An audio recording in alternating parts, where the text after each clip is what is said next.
चलिए दोस्तों, आपके अपने YouTube चैनल में आपका स्वागत है। पहला सवाल आज शुरू करते हैं। हाल ही में रिचर्ड डॉकिंस अवार्ड जीतने वाले पहले भारतीय कौन हैं? 4 ऑप्शन आपके सामने आए हैं। उनमें पहला ऑप्शन जावेद अख्तर, दूसरा अमिताभ बच्चन, सी नरेंद्र मोदी और डी प्रकाश जावड़ेकर। इससे पहले जानते हैं रिचर्ड डॉकिंस कौन है। जो तस्वीर आपके सामने आई है वो रिचर्ड डॉकिंस की है। उनका जन्म 1941 में हुआ था। ऑक्सफोर्ड यूनिवर्सिटी से उन्होंने पढ़ाई की थी। व्यवसाय उनका जीव विज्ञानी और लेखक थे और उनको पुरस्कार 2 मिले हैं। पहला मिला था फेराडे पुरस्कार 1990 और दूसरा क्रिस्टलर प्राइज मिला था 2001 को।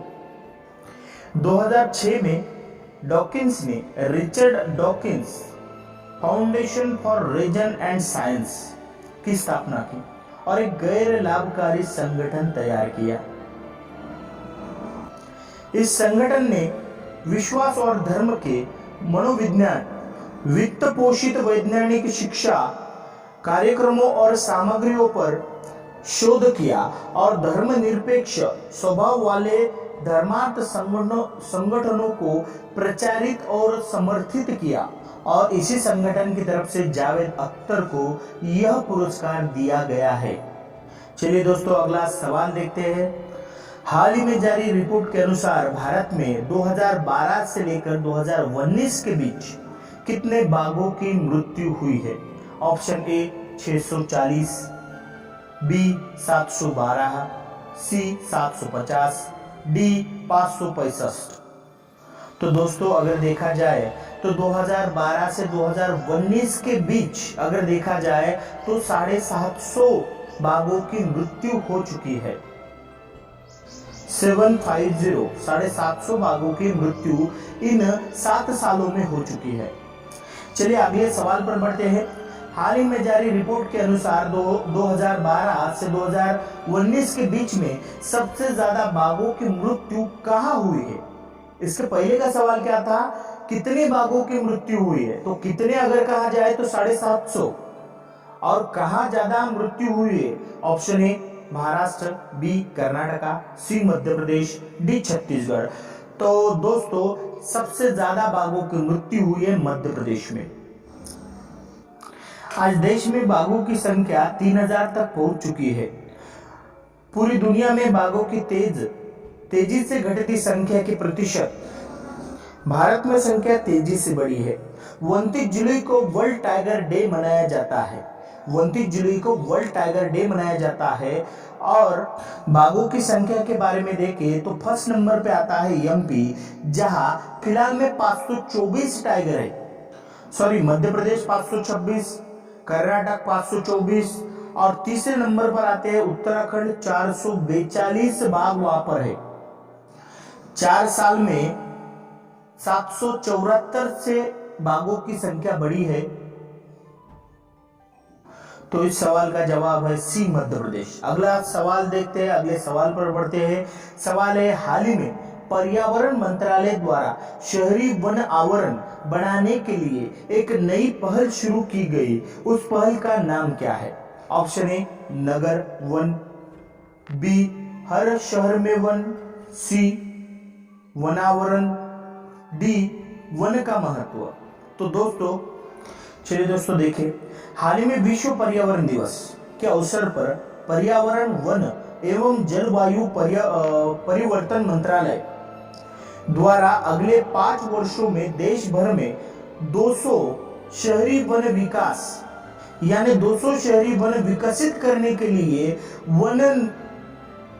नगर वन योजना के कार्यान्वयन की घोषणा की है। यह योजना जो होगी वो नगर निकायों, गैर सरकारी संगठनों तथा स्थानीय नागरिकों के बीच भागीदारी और सहयोग पर आधारित होगी। इस योजना की शुरुआत 2015 में पुणे में की गई थी। पर्यावरण दिवस के अवसर पर एक फिल्म का भी प्रदर्शन किया गया, जिसमें दिखाया गया कि इस तरह पुणे निवासी की पहल के द्वारा वन विभाग तथा स्थानीय निकाय ने एक साथ मिलकर 16.8 हेक्टर में फैले वारजे शहरी वन क्षेत्र बंजर पहाड़ी क्षेत्र को हरे भरे जंगल में बदल दिया था। 5 जून विश्व पर्यावरण दिवस के अवसर पर इसकी शुरुआत की गई है। चलिए देखते हैं अगला सवाल। हाल ही में किस बैंक ने चालू खाता खोलने के लिए भारत की पहली ऐप आधारित सुविधा शुरू की है? Option A State Bank of India, B ICICI bank, C IndusInd bank and D Bank of Baroda. तो दोस्तों इंडसइंड बैंक जो है तो इन्होंने हाल ही में इसी बैंक ने चालू खाता खोलने के लिए ऐप आधारित सुविधा जारी की है। इंडसइंड बैंक की देखी जाए तो भारत में कार्यरत निजी क्षेत्र का एक यह बैंक है। बैंक की स्थापना 1994 में हुई थी और इसका मुख्यालय हुए बैंक का पुणे यहाँ स्थित है, महाराष्ट्र के पुणे में स्थित है। अगला सवाल देखते हैं। हाल ही में किस राज्य सरकार ने ग्रामीण कायाकल्प योजना की शुरुआत की है कि शुरू की है? Option A Karnataka, B Rajasthan, C Andhra Pradesh, D Tamil Nadu. तो चलिए दोस्तों देखते हैं कायाकल्प योजना क्या है।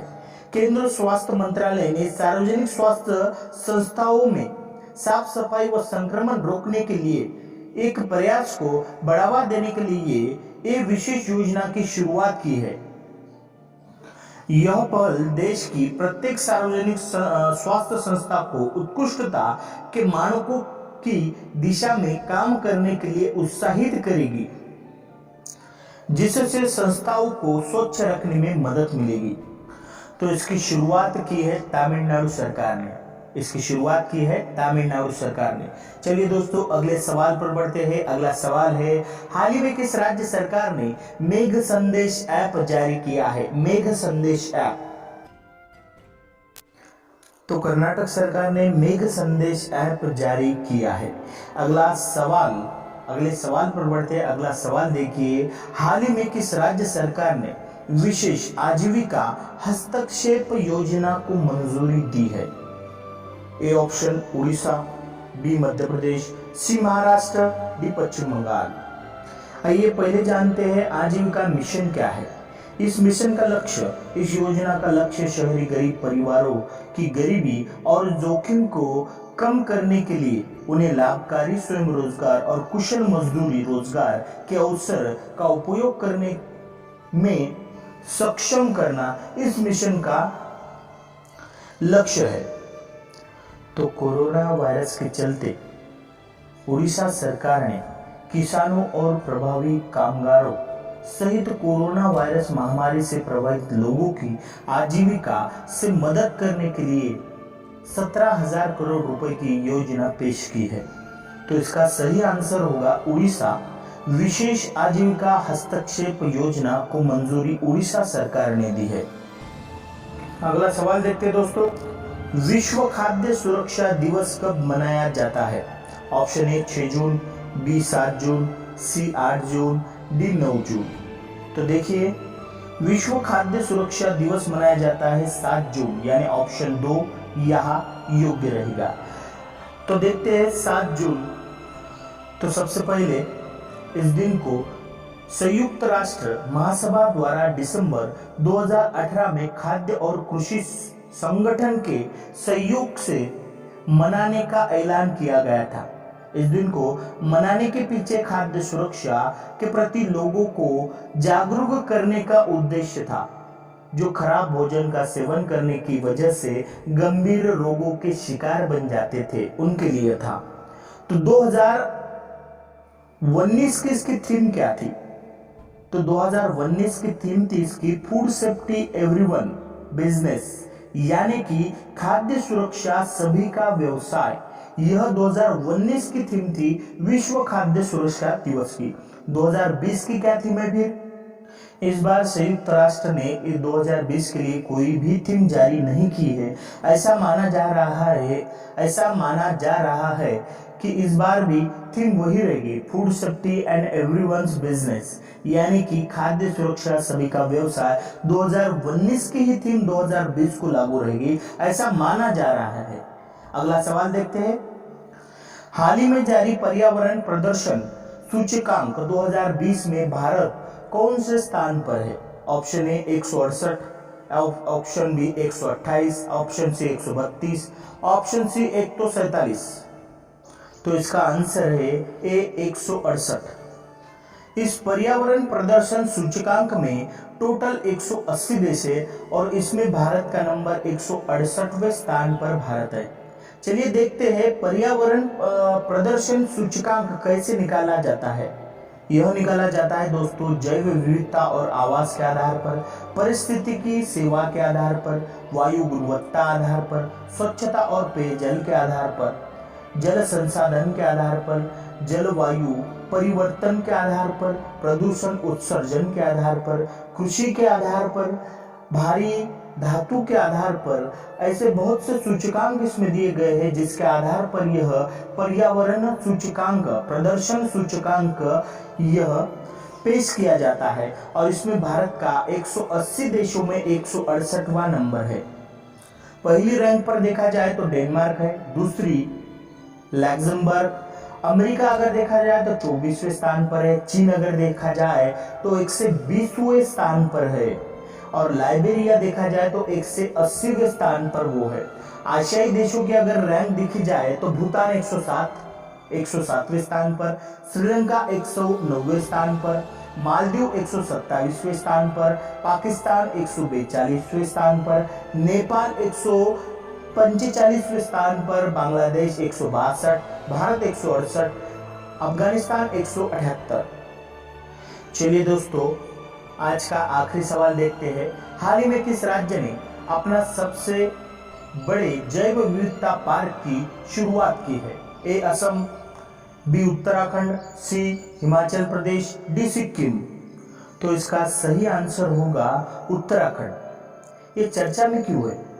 तो विश्व पर्यावरण दिवस यानी 5 जून को के अवसर पर उत्तराखंड वन विभाग द्वारा हल्द्वानी में सबसे बड़ा जैव विविधता उद्यान खोला गया है। यह जैव विविधता उद्यान उत्तराखंड राज्य का सबसे बड़ा उद्यान है। जैव विविधता उद्यान लगभग 18 एकड़ में फैला हुआ है और इसमें पौधों की लगभग 500 प्रजातियां पाई जाती है। उद्यान में उत्तराखंड के विविध स्थानों पर पाई जाने वाली विभिन्न प्रकार की मिट्टी यानी अल्पाइन मिट्टी, भाबर मिट्टी, दोमट मिट्टी, तराई मिट्टी इत्यादि को भी प्रदर्शित किया गया है।